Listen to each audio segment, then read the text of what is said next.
साथियों नमस्कार। दिल्ली के राउज एवेन्यू कोर्ट में कुछ ऐसा हुआ है जिसके बाद नरेंद्र मोदी, सुब्रमण्यम स्वामी और पूरी भारतीय जनता पार्टी को सोनिया गांधी और राहुल गांधी से माफी मांगनी चाहिए। कुछ ऐसा हुआ है जिसमें ईडी भी गलत साबित हो गई है। ईडी, एनफोर्समेंट डायरेक्टरेट गलत साबित हुई है अपनी चार्जशीट को लेकर। यह मामला था national herald case. National herald case जो बीते 10 सालों से चल रहा था, अब उस पर लग रहा है कि फुल स्टॉप लगने वाला है। नेशनल हेराल्ड केस में कहानी यह थी कि कांग्रेस पार्टी ने एजेए के जरिए नेशनल हेराल्ड अखबार को कुछ लोन दिया था। नेशनल हेराल्ड उसे वापस नहीं कर पाया क्योंकि उसका सर्कुलेशन कम हो गया था। तो उस पैसे को वसूलने के लिए कांग्रेस पार्टी ने एक संस्थान बनाई, यंग इंडिया। यंग इंडिया एक ऐसी संस्थान है जिससे ना तो कोई प्रॉफिट लिया जा सकता है, ना ही उससे जुड़ी किसी भी प्रॉपर्टी को हस्तांतरित किया जा सकता है या उसकी ओनरशिप बदली जा सकती है, और ना ही कोई फायदे दिए जा सकते हैं किसी भी बोर्ड मेंबर को। नेशनल हेराल्ड के इस ट्रस्ट में, यंग इंडिया ट्रस्ट में, सोनिया गांधी और राहुल गांधी ट्रस्टी हैं।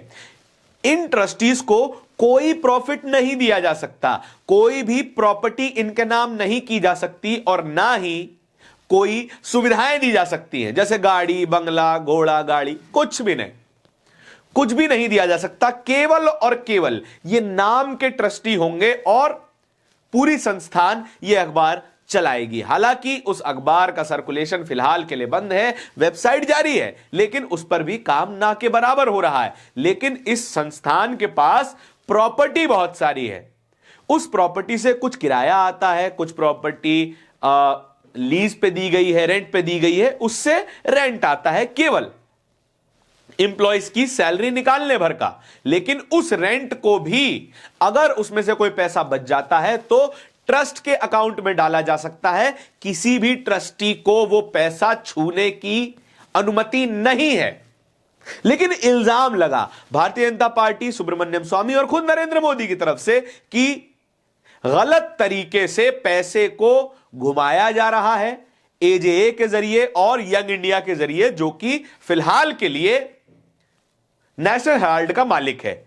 इल्जाम लगा तो एनफोर्समेंट डायरेक्टरेट भी बीच में आया, केस दर्ज किया।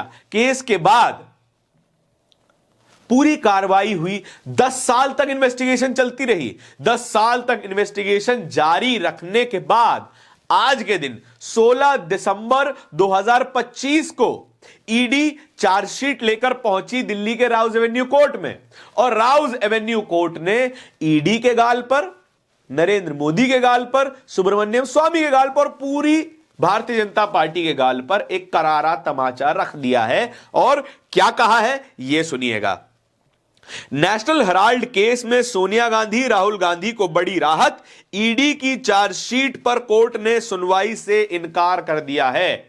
ईडी ने 10 साल बाद चार्जशीट लगाई और उस पर भी सुनवाई नहीं होगी। 16 दिसंबर 2025 को राउज एवेन्यू कोर्ट ने राहुल गांधी और सोनिया गांधी को बड़ी राहत दी। कोर्ट ने दोनों के खिलाफ चार्जशीट पर सुनवाई करने से मना कर दिया है। कहा है कि कोई दम नहीं है इस चार्जशीट में और कोई इल्जाम साबित नहीं किया जा सकता है। बार एंड बेंच भी यही लिख रहा है, relief to Sonia and Rahul Gandhi in national herald case, Delhi court dismisses ED's complaint. अब कहानी सुनिए।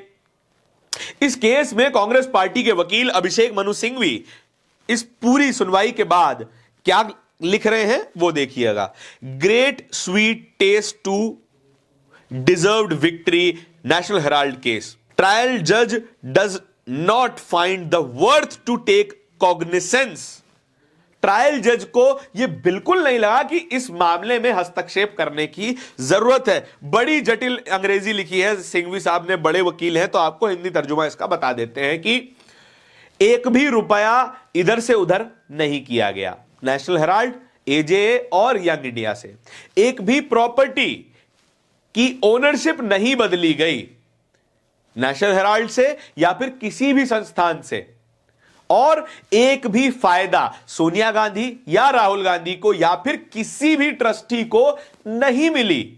लेकिन फिर भी ईडी को लगता है कि कोई ना कोई केस बनता है, मनी लॉन्ड्रिंग की गई है, लेकिन कोर्ट को ऐसा नहीं लगता है, क्योंकि यह संस्थान यंग इंडिया एक ऐसे कानून के तहत बना है जिस कानून में कोई भी संस्था बनाई जाए तो वो नॉन प्रॉफिट रहती है। अगर उससे एक भी रुपए का प्रॉफिट लिया गया तो सामने आ जाएगा, सबके सामने प्रत्यक्ष रूप से दिखाई देगा, और एक भी रुपए का प्रॉफिट नहीं निकाला गया है। कांग्रेस पार्टी प्रवक्ता सुप्रिया श्रीनेत क्या कहती हैं? आज सत्य की जीत हुई है। पिछले 10 सालों से सोनिया गांधी और राहुल गांधी के खिलाफ मोदी सरकार के बदले की राजनीति और गैर कानूनी से की गई कार्रवाई आज पूरी तरह से बेनकाब हो गई। माननीय अदालत ने यंग इंडिया मामले में सोनिया और राहुल गांधी के खिलाफ ईडी की कार्रवाई को अवैध और दुर्भावना से ग्रस्त पाया है। दुर्भावना से ग्रस्त यानी कि साफ बात है, ईडी का गलत इस्तेमाल किया जा रहा है। यह बात कोर्ट ने मानी है। जो प्रोपेगेंडा चलाया गया, जो खुल के प्रचार किया गया कि मनी लॉन्ड्रिंग हुई है, मनी लॉन्ड्रिंग हुई है, काले पैसे को व्हाइट किया गया है, वो तमाम बातें कोर्ट ने गलत पाई हैं, सुनवाई करने से इनकार कर दिया है। इनके पास अभी भी चांस है दिल्ली हाई कोर्ट जाने का, सुप्रीम कोर्ट जाने का, बिल्कुल जाए। पहले कदम में सोनिया गांधी और राहुल गांधी लगभग निर्दोष साबित हो चुके हैं। अब आपके इस पूरी खबर के बारे में क्या विचार है, कमेंट सेक्शन में बताइएगा जरूर। इस तरह की और भी खबरें देखते रहने के लिए बोलता हिंदुस्तान को सब्सक्राइब जरूर कीजिएगा। बहुत बहुत धन्यवाद।